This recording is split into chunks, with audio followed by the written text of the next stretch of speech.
오늘 이 영상에서 다뤄볼 주제는 간단히 요약하면 이렇습니다. 검찰이 전직 대통령을 기소하자 전직 대통령이 오히려 검찰을 고발했다. 도대체 누가 권력을 남용하고 있고 누가 법 위에 군림하고 있는 것인지 헷갈릴 지경입니다. 문재인이 사위의 항공사 특혜 채용 의혹과 관련해 뇌물수수 혐의로 기소가 됐지요. 그러자 문재인이 해당 검사를 직권남용으로 고발했습니다. 오늘 영상에서는 문재인의 기소의 배경이 된 타이 이스타젯 특혜 채용 사건의 실체, 그리고 문재인 측의 고발이 왜 설득력을 잃고 있는지, 사법체계에 어떤 충격을 주고 있는지 분석해 보겠습니다.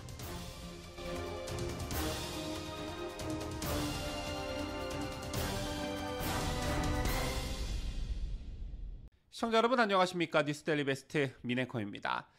2021년 12월 한 시민단체의 고발로 시작된 사건, 약 3년 5개월의 수사 끝에 검찰은 문재인을 특정범죄 가중처벌법상 뇌물죄 공범 혐의로 전격 기소했습니다.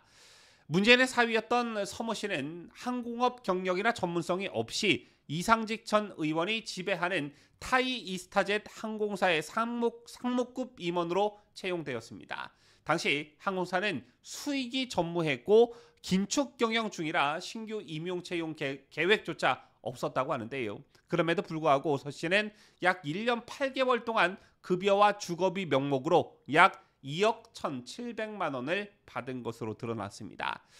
검찰은 이를 정상적인 급여가 아닌 대통령에 대한 뇌물로 판단했는데요. 이상직 전 의원 역시 뇌물 공여와 업무상 배임 혐의로 함께 기소됐습니다. 더 주목할 부분은 문재인의 딸과 사위가 급여와 주거비 수준 결정에 직접 관여했다는 점입니다. 딸은 급여를 바탕으로 국내 부동산을 매입했고 임대 수익을 통해 생계 기반을 마련한 것으로 검찰은 판단했습니다.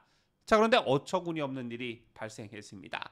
문재인이 직접 나서 수사를 담당한 검사를 직권남용 혐의로 고발했습니다. 그 논리를 들여다보면 정말 기가 막혀서 말이 안 나올 지경인데요. 고발 내용의 요지는 다음과 같습니다. 곽상도 전 의원이 처음 의혹을 제기했고 그의 법대 후배인 이창수 검사가 전주지검장에 임명된 뒤 수사가 급물살을 탔다. 전주지검이 먼저 먼지털이식 수사를 했고 문재인 자신의 입장은 한 번도 듣지 않은 채 기소했다라는 것입니다. 그러나 이 같은 주장은 법적, 사실적 정당성을 갖기가 어렵습니다. 그 이유를 설명하자면 이렇습니다. 검찰은 약 3년 반에 걸쳐 수십 명을 소환했고 수십 곳을 압수수색했습니다. 특히 타이 이스타젯과 이상직 전 의원의 재무 상태, 서 씨의 채용 배경, 급여 및 주거비 지급 내역 등을 면밀하게 조사했습니다. 그 결과 항공 경력도 없고 채용 계획조차 없던 시점에 사위가 억대 연봉을 받았으며 그 자금이 문재인 가족의 생계에 쓰였다라는 것입니다. 그럼에도 불구하고 이런 명백한 수사를 두고 정치적 기소라며 수사팀 전체를 직권남용으로 고발한다면 앞으로 어떤 권력형 부패 수사도 불가능해지게 됩니다. 또한 문재인 측은 검찰이 기소권을 남용했다며 윤석열, 김건희 부부는 수사는 무디면서 나에겐 벼락 같은 기소를 했다, 이렇게 주장을 했습니다. 하지만 윤 대통령 수사는 완전히 별개의 사건이며 오늘 다른 방송에서도 전해드린 바 있습니다만 굉장히 이례적으로 검찰이 윤석열 대통령의 사저를 압수수색하는 등 전방위적 압박에 나서고 있는 상황입니다. 뿐만 아니라 문재인 기소는 무려 3년 넘는 수사 끝에 나온 결과물이라는 것입니다. 자, 따라서 문재인이 주장하는 기습 기소라는 표현은 오히려 본인의 처지를 정치 탄압으로 미화하려는 프레임에 가깝습니다. 그리고 또 한 가지, 고발 대상자인 이창수 서울중앙지검장이 과거 곽상도 전 의원과 법대 동문이라는 점을 근거로 수사의 불공정성을 주장하는 것은 매우 무리한 해석입니다. 인맥 하나만으로 수사 전체를 부정한다면 이런 식으로 딴지 걸게 되면 정말 무한대로 늘어나게 된다는 것입니다. 어디 서울대 법대 출신 법조인이 얼마나 많은데 이런 식으로 동문이라는 점을 물고 늘어지면 검찰의 수사 자체가 안 된다라는 것이죠. 문재인이 이번에 검찰을 고발하면서 우리 국민들에게 또 하나의 질문을 던지고 있습니다. 과연 수사를 받는 당사자가 자신을 수사하는 검찰을 고발하는 것이 가능한 정당한 행위일까요? 일반 시민이라면 꿈도 못 꿀 일입니다. 이재명 역시 자신에 대한 수사가 시작되자 검찰을 향한 전쟁을 선포한 바 있습니다.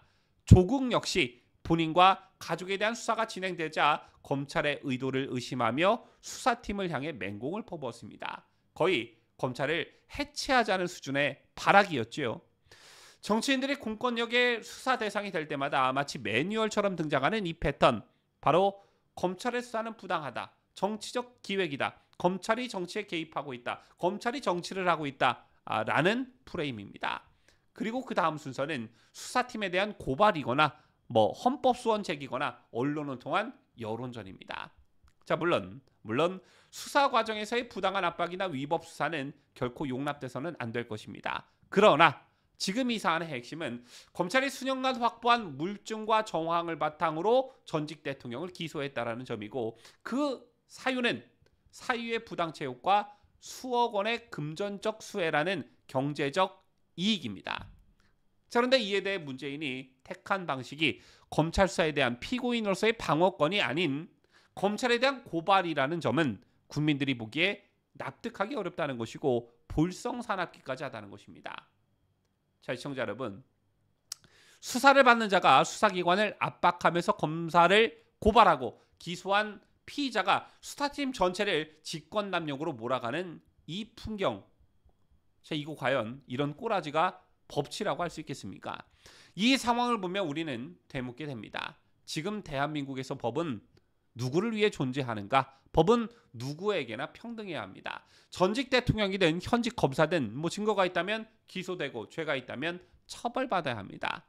그런 점에서 문재인의 이번 고발은 법적 설득력보다는 전직 대통령이라는 자신의 신분을 이용한 정치적 위기 대응이라는 혹독한 비판을 피하기 어려워 보입니다.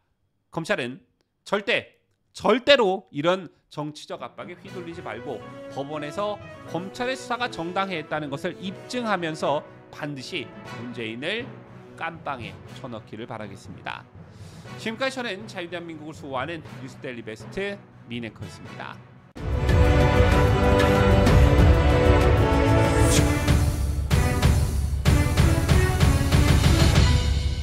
함께해요. 뉴스데일리 베스트.